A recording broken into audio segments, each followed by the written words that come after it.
If you're actually gonna back half a truck, build your housing, build your links, get your fuel cell, get your shocks. All right, man. Tell us about this freaking trailer. I mean, everyone's done Rangers for as long as you can remember. That's one of the reasons why I don't have a Ranger. That's what's up.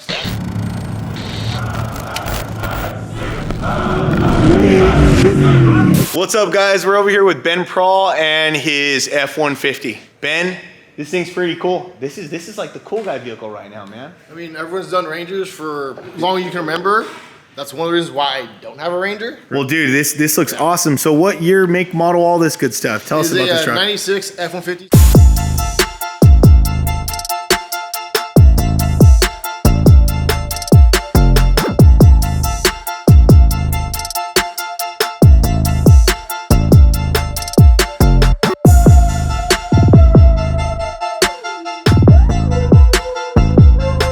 The last year of the body style. Okay. This is the first year of OBD2, so it's kind of a 1 year only truck.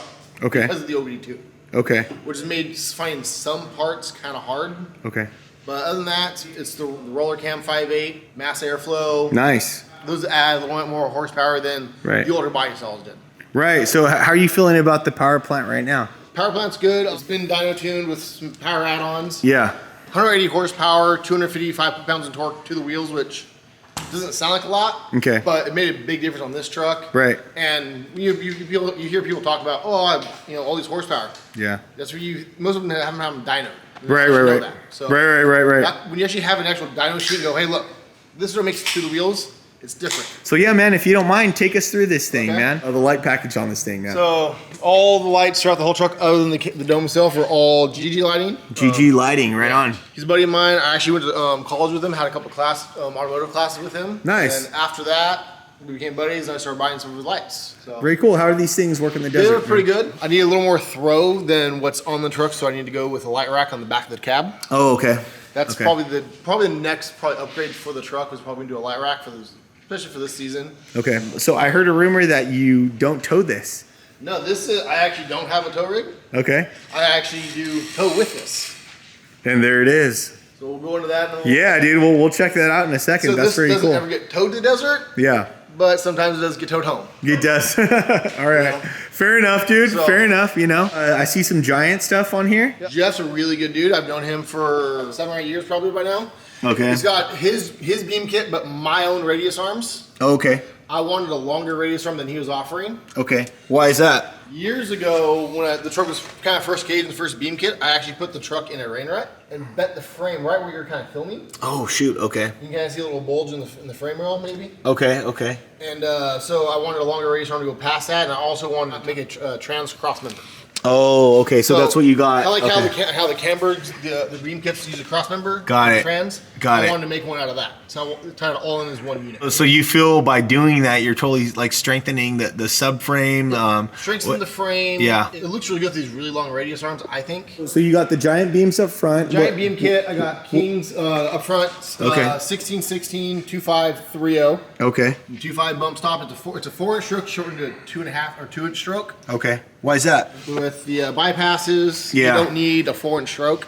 Okay. Originally, with the old kit, I didn't have a bypass, so I needed more shock, so I had longer bumps. Right. And that's basically the whole reason for it. As far as engine cage and all that, was that all you? Yeah, basically I've done everything. I've had help from friends along the way. Probably one of the biggest helps was a buddy of mine named Marvin, who helped me do the back half. And then what glass is this? This is Glassworks, and the hood's AutoFab. Okay. But I had to skin the hood when I redid the engine cage. Anything else you want to go over in the front? The Heatman Headers, obviously the rest of I tried painting them when I first got them. Yeah. It lasted one trip, and I went, oh, well, whatever. I went from basically just like stock exhaust and not enough horsepower to doing the headers, doing a full exhaust on it from front to back, X-pipe. That's when we had it tuned, and it was a night and day difference as far as power in the truck. You want to move to the back? Back or cab, cool. Doesn't matter. Yeah, let's do the back, man. What is so cool about this is the tow hitch. Incredible. Giant links. It's we got the Blitzkrieg uniballs in the front. The Ford Econo line we're in, just kind of the old school DR guys, how we used to do it. That's the way to do it, man. It's a budget way, but it works, man. It's budget. It's got the giant truss on the rear axle. Okay. I made the top and bottom truss. It's got Blitzkrieg lower link mount on the housing. Okay. I made the upper links, lower links on the frame. Same thing also with the upper links on the housing are all me. It's got the Blitzkrieg, he calls it the Boona skid. Okay. Protect the diff from rocks and boulders in the middle of the trail. Yeah. He's got the Blitzkrieg fill plate. Excellent. Third membrane axles are from Quick Performance. It's a Yukon case, 529 gears, 35 spline axles. Okay. I blew up 2 stock thirds, so I decided to, spend the money. It's just a very simple, just X pipe out of just mild tube. Okay. It's all the exhaust is 2.5 all the way through. I basically didn't want the standard kind of 3-inch drone that you kind of get out of like all the Silverados, like a 5.3. I didn't want that standard kind of drone. Okay. So I saved 2.5 exhaust, Gibson mufflers that they're just straight throughs. Okay. Basically just some standard brake lines, flex line, it runs down the frame, flexes to the radius arm, runs down the frame, or down the radius arm. Okay. And then runs just back out to the caliper at that point on a soft line. But it's something that just makes a big difference. You got to worry about as far as a brake line catching on a tire or a coilover or things like that. So it just makes it something simpler. Yeah, it's a creative way to lay it out. Very cool. Especially with long travel, it makes a big difference versus a big long brake line. The big long soft lines tend to stretch or swell. Right on. As far as shocks, 16.25 coilover, 18.30 bypass. Okay. 2.5 4-inch bump. Okay. In the rear. Right on. It pulls about 28 inches travel in the rear. Oh shoot. Okay. The bump inch travel probably swing a little more, but Yeah. the dry shaft says no. Yeah. Want to be safe on that guy, huh? It does have a currently Duke Vss Swap. Okay. Well, what's that all about? So on these later Fords in the late 90s, or mid 90s, I guess you could say, Okay. Ford on the E4OD Trans, they put the vehicle speed sensor in the rear end. It was in the 8.8, and when you delete the 8.8, the Trans has no speed sensor anymore. So the Trans doesn't really know how to shift very well. Okay. So it'll actually slam gears and essentially destroy itself. I found out by doing some Google. At the time, Kurt Leduc was actually running a Bronco Baja. Basically, he had built stuff for those guys. And he was making a VSS swap for them. So that's it's basically what it is it's this toner ring right here. Okay. So I actually had to ship this part of the dry shaft to him, and then he welds this ring on. He ships it back. Then I just had to make this custom mount for the actual sensor, so it actually reads vehicle speed. That's so wild. Yeah. Damn, that's a lot of shit going into that, huh? It sucks because there's just so much extra. I mean, all the Bronco guys have to deal with this exact same problem. Really? Yes. Okay. So, but on the Broncos, since the dry shaft is in most cases bolted to the Trans, it doesn't slip. Right. Where since mine slipped, it had to be done a little differently. Driveline did the dry shaft. And what you running on there, man? Mastercraft MTXs, 35, 12.5, 15s. Okay. The factory everyone loves, the old Alcoas. This wheel and tire package is actually really, really light. Okay. Which I actually like. This is my second set of these tires, so I like them enough where I bought the second set. Nice. I've ran projects, and projects just they're kind of wet. They're not a very grippy tire as far as on the highway and stuff. So this is the preference for your driving and what you like, yeah.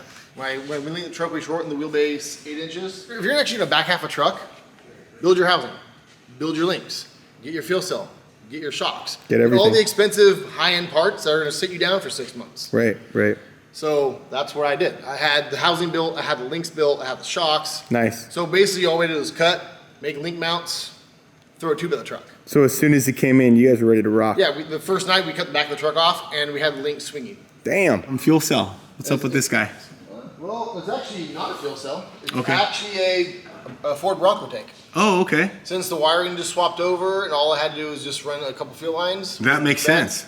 At the time, I was still smog legal, so I was like, I'll keep a stock tank in it, so I'll pass smog. Another thing is obviously CBR cooler. I probably need another one at this point. I'm having a little cooler problems with the Trans and the freeway. I do have a trunk like Peter does. Oh, is that right? Yes, I do. Okay, so this guy pops up too. There we go. That one shock's probably about 3.5 years old, so it's probably due for another one. Right on. But they're just on some standard small 1/4 inch uniballs or something. So yeah.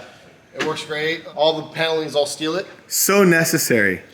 It makes a big difference when you don't have a tow rig. You're like, hey, I need to put my tent, heck yeah, my barbecue, right, sleeping bags, whatever it is. It makes a nice difference. Yeah. Want to take us through the cab? Yeah. And here we are. Damn, it is wide in here. It is wide. Super spacious. I actually use a brand new Mastercrafts. Brand new. They've seen one trip. Rugged intercom. Your rugged intercom system, all right. Intercom radio, works great. Nice. You got your GPS. Launch GPS. Oh. Energy quick disconnect, which is nice because it only locks in one spot. It doesn't lock every 15 or 10 degrees. Okay. Momo steering wheel. Excellent. Actual Alloys, who makes these. Nice. And also the headset holder. Okay. I wish I would have got one that runs with the tube versus against it. I have hit my head a few times on that. Oh shoot. Okay. Which really sucks and hurts really bad. This cage looks very sound, very cool. I like the way this is all set up. The best part is the cage is probably the first thing I actually legitimately built. Well, you did a great job. I think for the moment we've all been waiting for. This thing. Are you ready to take us through it? Let's go through it. Let's do it, dude. All right, man. Tell us about this freaking trailer.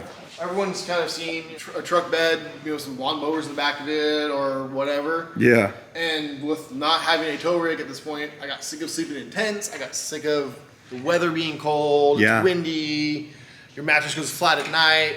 Damn mattress. Not having enough space in the back of your Pure to bring everything you want. So I was talking to a couple of buddies, and I was like, had the ideas kind of bounce around for months. And a buddy of mine, Matt, he actually bought I think it's like an 88 full drive. He wanted, basically his extra cab, long bed, full drive truck. F-150. He wanted to do a TTB swap on his Tacoma. Okay. And he bought the whole truck for almost nothing. No way. The bed was wrecked on it. It had some rust in the cab. Hadn't ran in years. So, and then I saw a post. I'm like, hey, I asked him, like, hey, what do you do with the whole back of the truck? Yeah. He's like, you can have it. I'm like, wait, what? Yeah. So he's like, you can have it. I'm like, oh, cool. So a few months later, when things kind of got rolling, I was actually at the shop, a different shop with him, and we actually pulled the cab off, we pulled the bed off. That was all scrapped. I took some measurements as far as when I was actually going to dovetail the frame in. Okay. And just C-notched the frame. Literally sucked it in by hand, put the hitch on there. No way. And burned it on. Oh, man. That is awesome, man. So you came up pretty good on this thing. Actually, it actually gets even better because, once I got the frame built, I actually went to the junkyard on a half-off weekend. Okay. Found the bed and the camper. Cool, man. You want to take us through it? Go ahead and open it up. That's what's up. Oh, dude, that's what's up, man. Nice plus 4-inch mattress in it, wood paneling. Okay. Here's I built some, some cubbies on the side. Excellent. It's got a headboard that I haven't really done anything with. It's just a headboard at this point. That's freaking awesome. So storage too? Storage. Oh, there we go. Excellent. Oh, dude. The nice thing about an 8-foot bed is I get about a 7.5-foot drawer. Dude, that is awesome. Watch all these dudes start building these things now. This is so creative, man. And then you guys could just throw all your bags on top of it while you're traveling. Exactly. This way, perfect. You basically can pull up the desert at 10:30 at night, unhook the truck, and just go to bed. Heck yeah. Versus you guys set the tent up, send the mattress up, whatever. Yeah, yeah. This side is basically at this point. Some more storage. Yeah. Your canopies, your chairs. 2 chairs. Got it. Canopy got destroyed in the wind. Of course, because it's the desert. This also does actually pop up and get removed. Oh, nice. So if I want to put something taller in here. Right, makes sense. Or maybe if I was ever have a single bed or something, you could have some more leg room or something. But it actually tows pretty nice. Tows great in the dirt. Really? Like, I'll go down any power line road or any graded road, 60. Really? It doesn't care. Nice. Since it's running the stock springs, it's actually really kind of soft. So the dirt's better than it is in the street. No shit. So it actually soaks up more. Nice. On the stock trailers, we have the real short. Yeah. They're real stiff, which is kind of what you want on a trailer. Right. But I haven't, it works. So I was like, why would I buy springs? Why fix what's not broke, right? And then up here, we got a spare for the trailer right here, full size spare. Awesome window right here, and grill. Most importantly, my friend. Oh, there it is. There it is. There it is, dude. I think people are gonna be really stoked about this. Just 2 locking points in it. But there we go. Dude, I want to come hang out. That's it. This makes me want to come hang out in the desert, dude. You come hang out. I'm gonna make you tacos and breakfast in the morning. I'm in, dude. Let's do this. Yeah. Trash-a-roo. Yeah. So you're not, basically not littering anywhere, which is always good. Very cool. So another thing about my truck is actually in the dirt, my truck becomes a trash can every time. But it's way better to have it in my trunk than have it left in the middle of the desert. So. Yeah, of course. That's how we do it, man. And that's why you got that clean desert sticker on the other side. I just hope you guys enjoyed that episode of Ben's F-150 in the Stabbin' Cabin. Definitely, we're going to see this guy out there in the desert at some of the clean desert events. And we're going to try to drag him and the boys out to Superstition this year. We're going to go show them some of that area too. If you guys have any questions for Ben and the build or anything like that, please hit him up. Tell him how cool this freaking truck is because we love it. And tell him how cool that trailer setup is because I know you guys are all going to copy it after this episode. So thank you guys for tuning in. Like, subscribe, and all that good stuff. If you guys like our content, support us. We have our store open if you guys ever want to help us with some merch. We can keep making some episodes and all that good stuff. And we will see you guys. Take care. Later. See you guys. Bye.